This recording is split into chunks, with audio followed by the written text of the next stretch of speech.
자, 오늘 말씀 제목을 볼까요? 시작. 그럼 우리 율법은 뭐예요? 네. 자, 제가 계속해서 갈라디아서 말씀을 지금 나누고 있는데요. 지난번 설교를 요약하면 성령으로 시작해서 육체로 마치겠느냐, 듣고 믿음으로 시작해서 율법의 행위로 마치겠느냐, 그런 이야기죠. 예, 무엇을 듣고 믿는 것인가요?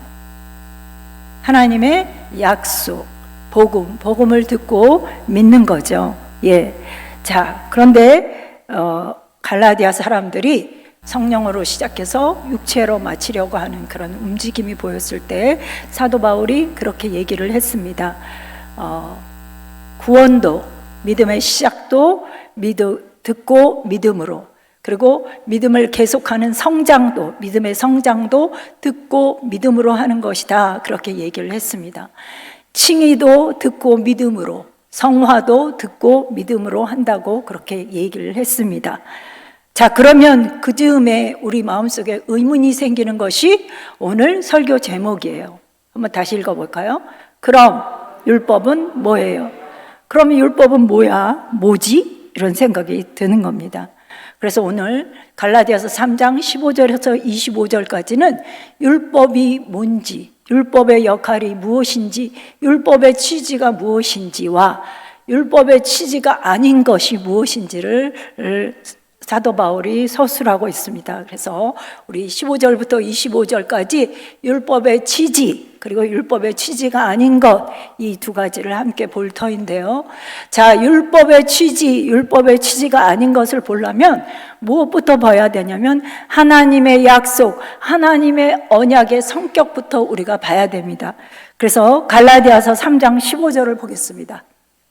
자, 시작. 형제들아, 내가 사람의 예대로 말하노니 사람의 언약이라도 정한 후에는 아무도 패하거나 더하거나 하지 못하느니라. 네. 여기서 사도 바울이 그러죠. 내가 사람의 예대로 말하노니 이렇게 얘기를 해요. 이 말은 뭐냐면 우리 사는 사람들이 일상생활할 때 쓰여지는 그 예대로 말하겠다, 이런 말입니다.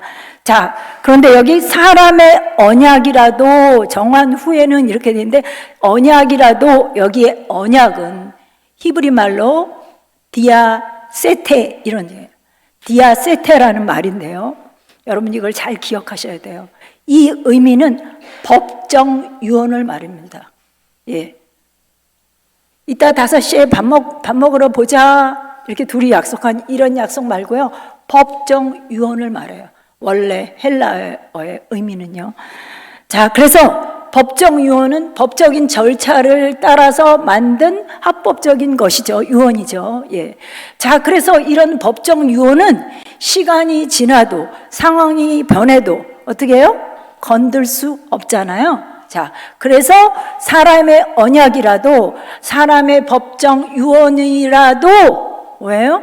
무효하거나 폐기하거나 없애거나 덧붙이거나 할 수 없다, 지금 그렇게 얘기를 하고 있는 거예요. 자, 그러면서 그거와 마찬가지로 하나님의 약속도 그렇다, 이렇게 얘기를 하고 있습니다. 갈라디아서 3장 16절입니다. 시작. 이 약속들은 아브라함과 그 자손에게 말씀하신 것인데 여럿을 가리켜 그 자손들이라 하지 아니하고 오직 한 사람을 가리켜 내 자손이라 하셨으니 곧 그리스도라. 네, 이 약속은 뭐예요? 아브라함과 아브라함 자손을 통해서 모든 민족이 복을 받는다는 이 약속이죠. 자, 이 약속은 아브라함과 그 자손에게 말씀한 거래요. 근데 여기서 자손이라는 말은 복수가 아니래요. 단수래요. 그래서 아브라함의 자손인 누구? 예수 그리스도를 말한다, 이 말이에요. 자, 마태복음 1장 1절 보겠습니다. 띄워주세요. 시작. 아브라함과 다윗의 자손 예수 그리스도의 계보라. 네, 아브라함의 42대 손인 예수 그리스도, 아브라함과 예수 그리스도에 대한 약속이라는 거예요. 그렇죠? 하나님께서 복을 주시되 모든 민족에게 복을 주신다고 하셨는데, 그것은 예수 그리스도를 통하여 모든 민족에게 복을 주시겠다는 그 약속이잖아요. 자, 지금 그 얘기를 하고 있습니다. 자, 그리고 난 다음에 17절로 가겠습니다. 시작. 내가 이것을 말하노니 하나님께서 미리 정하신 언약을 440년 후에 생긴 율법이 폐기하지 못하고 그 약속을 헛되게 하지 못하리라. 네. 자, 여기도 하나님이 미리 정하신 언약, 여기에 언약은 사람의 언약처럼 법정 유언의 성격을 가진 그런 언약입니다. 자, 이 언약은 언약은 어떻다 그랬어요? 시간이 지나도 상황이 바뀌어도 절대로 무효되거나 덧붙이거나 그렇게 할 수 없다 그랬죠? 그랬으니 400년 후에 생긴 율법, 아무리 그것이 하나님이 주시는 율법이라 할지라도 뭐예요? 무효화시키거나 헛되게 하지 못한다는 거예요. 이해가 되시나요? 세상의 언약도 시간이 지나거나 상황이 변한다고 헛되게 할 수 없는데, 하물며 하나님의 언약, 그것이 430년 후에 율법이 주어졌다 해도 그렇게 그 율법이 헛되게 하거나 무효화할 수 없다는 얘기예요. 그런데 사람들 중에는 하나님이 언약을 세우시고 430년 후에 율법이 주어지니까 바뀌었나 봐. 약속이 바뀌었나 봐. 이제부터 예수님이 필요 없고 율법의 행위로 구원받나 봐. 이렇게 생각하는 사람들이 생길 수 있다는 거예요. 자, 그 얘기는 약속을 헛되게 하는 것이다. 지금 이렇게 얘기를 하고 있는 겁니다. 자, 그래서 여기서 율법의 역할이 아닌 거를 먼저 말하는 거예요. 뭐예요? 약속을 폐기하거나 무효하거나 헛되게 할 수 없는 것. 이게 율법이 기능이 아닌 거죠. 자, 그 다음에 갈라디아서 3장 18절로 가겠습니다. 시작. 만일 그 유업이 율법에서 난 것이면 약속에서 난 것이 아니니라. 그러나 하나님이 약속으로 말미암아 아브라함에게 주신 것이라. 네. 자, 만일 그 유업이 율법에서 난 것이면 약속에서 난 것이 아니리라. 이 말씀은 이런 말이에요. 율법이 성취되려면 율법을 지켜야 되죠. 그렇죠? 근데 약속이 이루어지려면 다릅니다. 약속을 믿기만 하면 됩니다. 무엇이든지 은혜로 주어지거나 행위로 얻어내거나 둘 중에 하나라는 거예요. 주는 쪽의 약속 때문이 아니면 받는 쪽의 행위 때문에 그렇게 된다는 거예요. 그런데 아브라함에게 주신 복은 모든 민족에게 복을 주시겠다고 한 그 복은 율법의 행위 때문이 아니라 오직 하나님의 약속 때문이라고 지금 말하고 있는 겁니다. 자, 그럼 여기서 우리가 하나님의 언약이 어떻게 맺어졌는지를 한번 살펴볼 필요가 있는데요. 창세기 15장에 하나님이 어떻게 언약을 맺는지가 나와 있습니다. 자, 지금부터 여러분이 창세기 15장 이제 제가 말씀드릴 텐데, 자, 그 당시에 그 장소에 들어가 있다고 생각을 하세요. 아주 생생하게. 창세기 15장으로 들어가셨어요. 거기에 앉아 계십니다. 자, 창세기 15장의 제목은 뭐냐? 여호와께서 아브라함과 언약을 세우시다라는 제목이에요. 자, 언약을 어떻게 세웠는지를 이제 우리가 살펴볼 텐데요. 15장 1절에서 7절은요, 하나님이 아브라함에 약속하세요. 약속하시는 거 이렇게 들리시죠?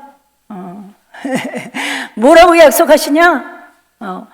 아기를 낳을 수 없는 아브라함인데 내가 하늘의 별처럼 셀 수 없을 정도로 너에게 자손을 주겠다, 이렇게 말씀하세요.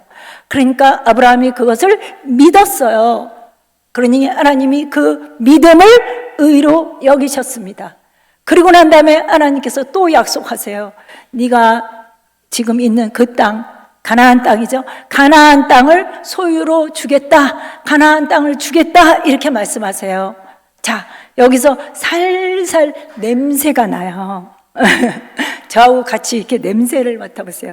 하나님이 말씀하시는 말씀에 살살 냄새가 나는데, 자, 별처럼 셀 수 없이 많은 자손을 주겠다. 백성이 만들어지는 거예요. 하나님이 이스라엘 나라를 세우시는데 나라의 3대 요건이 뭐죠? 국민, 영토, 주권이잖아요. 그래서 지금 국민이 만들어지는 거예요. 자, 그 다음에 땅을 주시겠다죠? 영토가 만들어지는 거예요. 그리고 주권은 뭐예요? 하나님이 다스리시는 하나님의 나라에 대한 사실은 약속이에요. 자, 하나님의 나라를 세우시고 하나님의 복을 주시겠다는 거죠. 뭐예요? 예수 그리스도를 통하여서 모든 민족이 복을 받게 하는 그 복을 주시겠다고 약속하신 거나 다름이 없는 거예요. 여러분, 약간 이제 흥분이 되기 시작하시죠? 예. 아직 클라이막스가 안 됐어요. 자, 그러자 아브라함이 하나님께 여쭙니다. 창세기 15장 8절이에요. 시작. 그가 이르되 주 여호와여, 내가 이 땅을 소유로 받을 것을 무엇으로 알리까? 네, 하나님, 내가 하나님의 약속하신 복을 받을 것을 무엇로 압니까? 뭘로 알아요? 뭐 증거 좀 보여주시겠어요? 뭘로 압니까? 이렇게 한 거예요. 그러니까 하나님께서 그 질문에 답을 하세요. 15장 9절입니다. 시작. 여호와께서 그에게 이르시되 나를 위하여 3년 된 암소와 3년 된 암년소와 3년 된 순양과 산비둘기와 집비둘기 새끼를 가져올지니라. 예, 하나님께서 3년 된 암소 등등등등을 가져오라고 하자 아브라함은 무슨 말인지 단박에 알아챘어요. 그래서 어떻게 했냐? 창세기 15장 10절입니다. 지금 성경 속에 들어가 계시죠? 예, 아브라함이 하는 거 보고 계시는 중이죠? 자, 아브라함이 어떻게 했는지 보겠습니다. 시작. 아브라함이 그 모든 것을 가져다가 그 중간을 쪼개고 그 쪼갠 것을 마주 대하여 놓고 그 새는 쪼개지 아니하였으며, 예, 아브라함 시대의 언약의 날이라는 방식, 언약을 체결하는 방식은요, 예, 짐승을 쪼개놓고 그 사이를 언약 당사자가 지나가는 거였어요.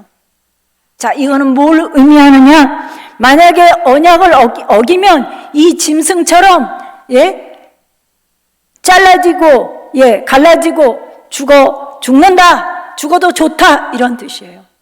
예. 자, 그런데요, 하나님과 아브라함의 언약은 좀 이상해요. 그때의 언약은 당사자가 쪼갠 고기 사이를 다 지나가는 거였는데 하나님과 아브라함의 언약이 살짝 이상합니다. 어떻게 이상한지 보겠습니다. 창세기 15장 12절. 시작. 해질 때 아브라함에게 깊은 잠이 임하고 큰 의암과 두려움이 그에게 임하였더니, 네, 세상에 아브라함이 골아 떨어져 버렸어요. 예. 거기 지나가야 되는데 골아 떨어져 버렸네. 짐승 사이를 지나가야 되는데. 네. 자, 그러면 하나님은 어떻게 하셨나 볼까요? 창세기 15장 17절. 시작. 해가 져서 어두울 때 연기 나는 화로가 보이며 타는 횃불이 쪼갠 고기 사이로 지나가더라. 네. 이 횃불은 누구냐? 하나님이세요. 자, 하나님은 쪼갠 고기 사이로 지나가셨어요. 네. 언약을 체결하는 당사자가 하나님과 아브라함이죠. 근데요, 아브라함은 쪼갠 고기 사이로 지나가지 않고 하나님만 지나가셨습니다. 그리고는 하나님이 뭐라고 말씀하시냐? 어떻게 하셨냐? 창세기 15장 18절 상반절만 읽겠습니다. 시작.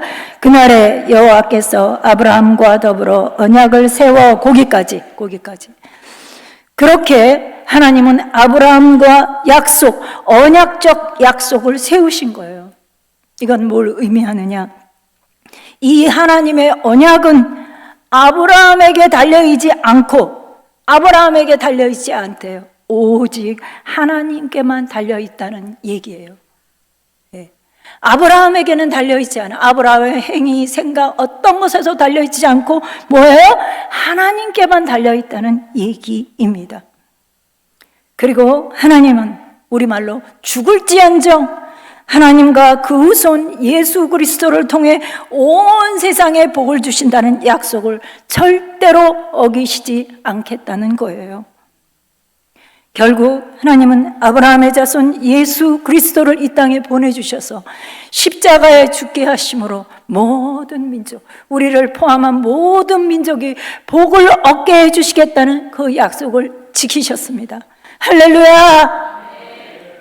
하나님의 신실하심과 하나님의 사랑의 견고함, 이런 것들이 여러분 느껴지시나요? 예. 하나님은 창세기 15장에서 언약적 약속을 하셨는데, 그리고 그 약속을 지키시기로 그분이 친히 꽝 보장까지 하셨는데, 왜? 그리고 어떻게 율법이 그 약속을 헛되게 할 수 있냐, 이런 말이에요. 하나님은 우리에게 주시는 복은 오직 하나님의 약속 때문인 줄 믿습니다. 하나님의 은혜, 값없이 거저주시는 하나님의 약속 때문인 줄 믿습니다. 그러면 갈라디아 그리스도인들에게 주어진 이 말씀이 오늘 우리에게도 주어졌죠? 왜요? 우리에게도 필요하기 때문에 그렇습니다. 그것은 우리도 동일한 그런 오해에 빠질 위험이 있다는 거예요. 하나님이 자기 백성에게 복을 약속하셨죠. 그런데 이 복을 얻거나 특히 유지하려면 율법을 지켜야 한다는 그런 오해 때문입니다. 성령으로 시작해서 육체로 마치려는 그런 유혹입니다. 은혜로 값없이 주어진 하나님의 약속은 계속해서 우리가 주님 만나는 그날까지 은혜의 약속인 줄 믿습니다.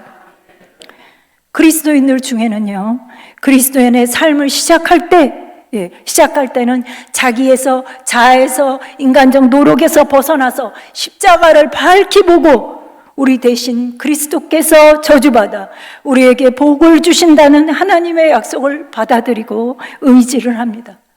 그런데 시간이 지나면서요, 시선이 점점 자기에게로 안으로 향하여서 자신의 육체, 인간적 노력을 보기가 쉽습니다.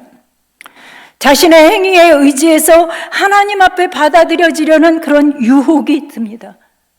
그러면 우리는 어떻게 되냐? 불안해지기 시작합니다. 확신이 사라지고 자칫 잘못하면 절망에 빠지거나 아니면 반대로 교만에 빠지기 쉽습니다. 그래서 우리는 자아로부터, 자기 인간적인 노력, 이 자아로부터 자꾸 하나님의 약속, 그리스도의 십자가로 시선을 자꾸 돌려야 합니다. 약속이 율법에 선행한다고 했죠. 그리고 복을 주시는 그 부분에 있어서만큼은 율법과 약속이 공존할 수 없어요. 복의 원천은 오직 약속뿐입니다. 율법이 약속을 무효로 할 수 없습니다. 이스라엘 나라는 하나님의 약속에 의존해야 될 나라이고, 오늘 우리 역시 하나님의 약속에 의지해야만 합니다. 오늘 본문 15절에서 18절까지 말씀을 통해서 율법의 목적이 약속을 무효하거나 덧붙이거나 헛되게 하는 것이 아니라는 것은 분명해졌습니다. 자, 그러면 이제 율법의 진짜 목적이 무엇인지, 율법의 진짜 역할이 무엇인지를 바울이 말합니다. 갈라디아서 3장 19절 20절입니다. 시작. 그런즉 율법은 무엇이냐? 범법함으로 더하여 진 것이라. 천사들을 통하여 한 중보자의 손으로 베푸신 것인데 약속하신 자손이 오시기까지 있을 것이라. 그 중보자는 한편만 위한 자가 아니나 하나님은 한 분이시니라. 예, 여기서 율법에 대해서 세 가지를 말하고 있습니다. 첫째로 율법의 목적입니다. 일찍이 아브라함에게 하나님께서 약속을 주셨어요. 아브라함에게 약속을 주신 하나님이 모세에게 율법을 주셨습니다. 왜요? 왜 주셨어요? 먼저요, 문제를 드러내야 해법을 주실 수 있기 때문에 그렇습니다. 율법은요, 죄를 드러내고 정죄를 합니다. 율법의 목적은요, 점잖은 인간의 가면을 벗겨서 그 안에 실상을 드러내는 데 있습니다. 말하자면 인간은 죄성과 반항심 때문에 물든 죄인이며 하나님의 심판 아래 놓여 스스로 구원할 능력이 없다는 거예요. 그래서 결국 구원자를 기다리게 된다는 거죠. 구원자를 찾아가게 되게 만든다는 거예요. 둘째로요, 율법의 시간은 약속하신 자손 예수 그리스도가 오시기까지입니다. 예수님이 오셔서 율법을 완성하셨잖아요. 자, 이번에 세 번째입니다. 율법이 어떤 경로로 이스라엘 백성에게 주어졌느냐 말하고 있는데요. 천사를 통해서 모세의 손으로 제정하신 것으로 모세가 시내산에서 하나님으로부터 받아서 이스라엘 백성에게 준 것이다, 이 말입니다. 그럼 율법과 이 약속은 어떤 관계냐 이 말이에요. 율법과 약속은 어떻게 보면 상반된 것 같은 그런 느낌을 받고 있잖아요.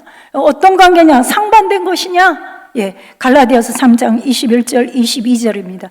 시작. 그러면 율법이 하나님의 약속들과 반대되는 것이냐? 결코 그럴 수 없느니라. 만일 능히 살게 하는 율법을 주셨더라면 의가 반드시 율법으로 말미암았으리라.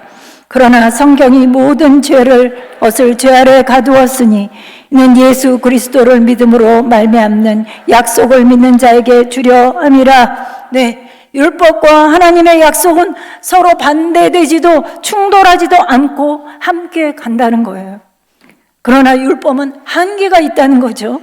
율법이 천사를 통해서 모세의 손으로 베풀어졌지만 그것은 살 수 있는 능력이 없습니다. 즉 생명을 줄 수 있는 율법이 아니라는 거예요. 이 율법의 한계, 생명을 줄 수 없는 이 율법의 한계는요, 또 동시에 그 한계가 뭘 드러내고 있냐? 율법의 가장 중요한 목적을 드러내고 있습니다. 율법의 존재 목적이 있는데요, 이미 앞에서도 잠깐 다루었지만 순기능과 역기능이 있습니다.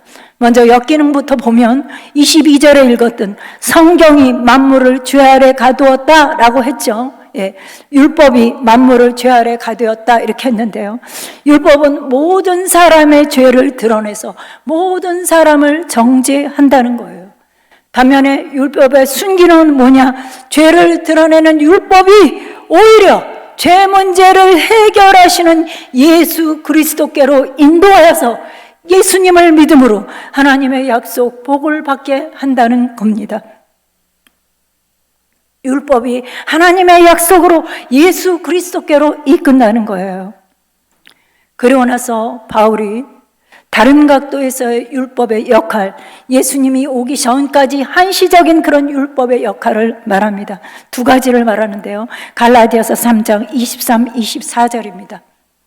시작. 믿음이 오기 전에는 우리는 율법 아래에 매인바되고 계시될 믿음의 때까지 갇혔느니라. 이같이 율법이 우리를 그리스도께로 인도하는 초등교사가 되어 우리로 하여금 믿음으로 말미암아 의롭다함을 얻게 하려 함이라. 네, 23절에는요, 율법 아래 메고 간다 이런 말이 나와요. 예, 메다라는 헬라 원어의 뜻은요, 보호하고 지킨다라는 그런 뜻이에요.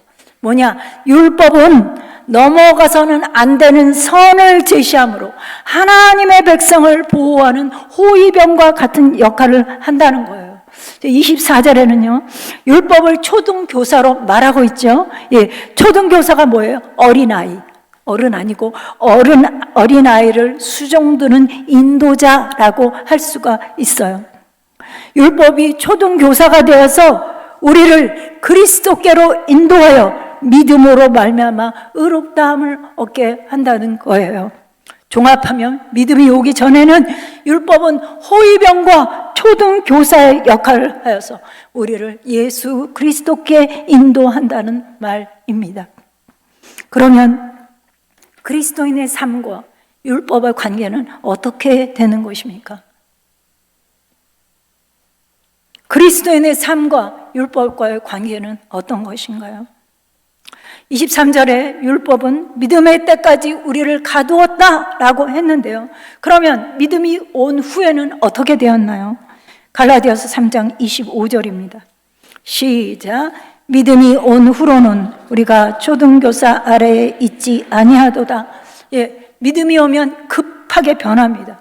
더 이상 율법 아래 있지 아니한다고 얘기를 합니다.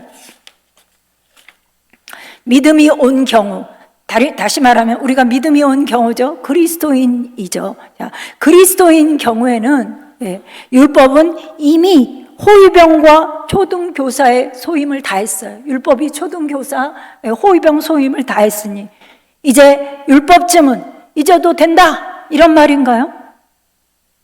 소임을 다했으니까 이제 잊어버려, 이런 건가요? 천만의 말씀이죠. 한번 보세요. 초등교사는 아이가 장성할 때까지 아이의 보호자와 같은 그런 역할을 하죠. 그럼 이 아이가 장성하면 보호자였던 그 보호자의 가치관을 다 버리고 다르게 삽니까? 그게 양육의 목적인가요? 그렇지 않죠. 장성한 자녀에게는 이처럼, 어렸을 때처럼 이거 해라 저거 해라 순종을 강요하지 않지만 이미 기본적으로 기본이 된 가치관이 이 속에 내면화되어 있어서 이번에는 본인이 스스로 원해서 이전과 비슷하게 살게 되잖아요. 이와 같이 그리스도를 믿는 우리는 하나님의 율법이라는 그런 가치관, 율법 이런 거와 무관하는 것이 아니에요. 이제 율법을 더는 구원의 길로 보지 않지만 하나님의 은혜의 약속에 감사하고 감사로 충만하여서 어떻게 해서든지 구주를 기쁘게 해드리고 싶고 그분을 닮고 싶어서 기쁨으로 율법에 순종하는 거예요. 예, 어떻게든지 하나님을 기쁘게 해드리고 어떻게든지 그분을 닮고 싶은데 그 방법이 뭐냐? 하나님이 율법에 순종하라는 것이기 때문에 기쁨으로 율법에 순종한다는 거예요. 이전에 구원을 받으려고 순종하는 때보다 오히려 율법을 더 잘 지키게 된 거라는 거죠. 왜 그런가요? 감사와 기쁨이 동기가 되면요, 율법 때문에 두려워서 순종할 때보다 훨씬 더 잘할 수가 있습니다. 이게 좋은 예가 될지 모르겠지만 사람들이 이러죠. 열심히 하는 자는 즐기는 자를 능가할 수 없다, 이렇게 얘기하고 있어요. 기쁨이 동기가 되면, 감사가 동기가 되면 율법 때문에 순종할 때보다 훨씬 더 잘할 수 있다는 거예요. 여러분, 두려워서 순종하잖아요? 그러면 순종이 고역스러워집니다. 역경을 견디지 못해요. 그런데 우리는 하나님의 은혜의 복음 덕분에 율법을 사랑하고 율법을 존중할 수 있게 되었습니다. 복음이 없으면 율법을 지키더라도 율법이 결국 싫어져요. 은혜가 없으면 싫어집니다. 근데 그러면서 율법을 이용할 뿐 율법을 사랑하지 않습니다. 그러나 구원받았기에 구원의 은혜, 하나님이 쪼갠 고기 사이를 홀로 지나가면서까지 약속의 날이 나면서 우리에게 그 약속을 이루신 그 구원을 받았기 때문에 율법에 순종하는 것은 하나님을 위해서, 하나님을 기쁘게 해드리고 싶어서 자발적으로 그리고 감사함으로 하는 것이기 때문에 훨씬 잘할 수가 있는 겁니다. 그래서 그리스도인의 구원에서 율법과 은혜는 서로 협력 관계가 되는 것입니다. 말씀을 정리하겠습니다. 하나님의 언약은 법정 유언의 성격을 가지고 있어서 세월이 지나도 상황이 바뀌어도 무효나 덧붙여지거나 헛되게 할 수 없습니다. 짐승의 고기 사이를 홀로 지나가시며 하나님이 날이 나시고 세우신 언약이기에 더욱 그렇습니다. 그러므로 율법은 아무리 뒤에 하나님으로부터 주어져도 언약을 파기할 수 없습니다. 율법의 역할이 아닌 것이 이것입니다. 그러면 율법의 역할은 무엇이라고 했나요? 우리의 죄 문제를 드러내며 우리의 실상을 보여주고 그리해서 결국은 그리스도를 가리켜 보이는 역할입니다. 죄성이 얼마나 뿌리 깊은지를 모른다면 구원의 메시지는 감격과 해방으로 다가오지 않습니다.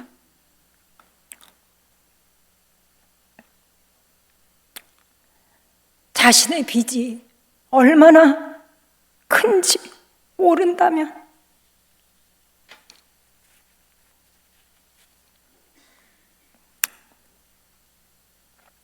자신이 진 빚이 얼마나 큰지 모르면 예수님께서 치르신 대가가 얼마나 큰지 알 길이 없습니다.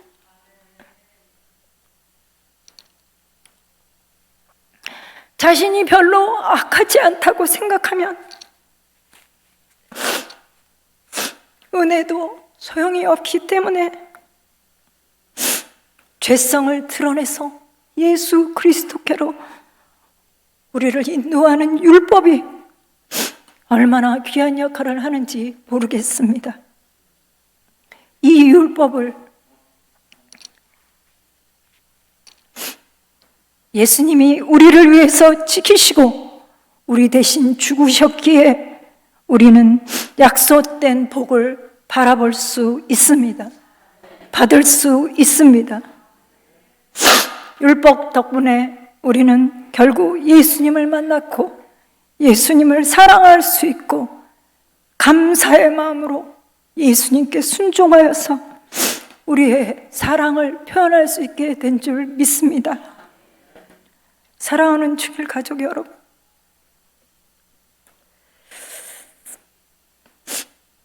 죄를 드러내는 이 율법을 사랑하십시오.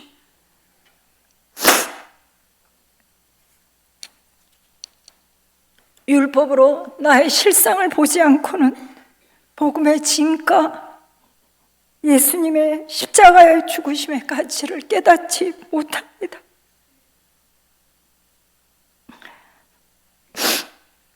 나의 실상을 보셔서 약속으로 난 구원, 약속으로 난 복을 감사하며 받아들이십시오.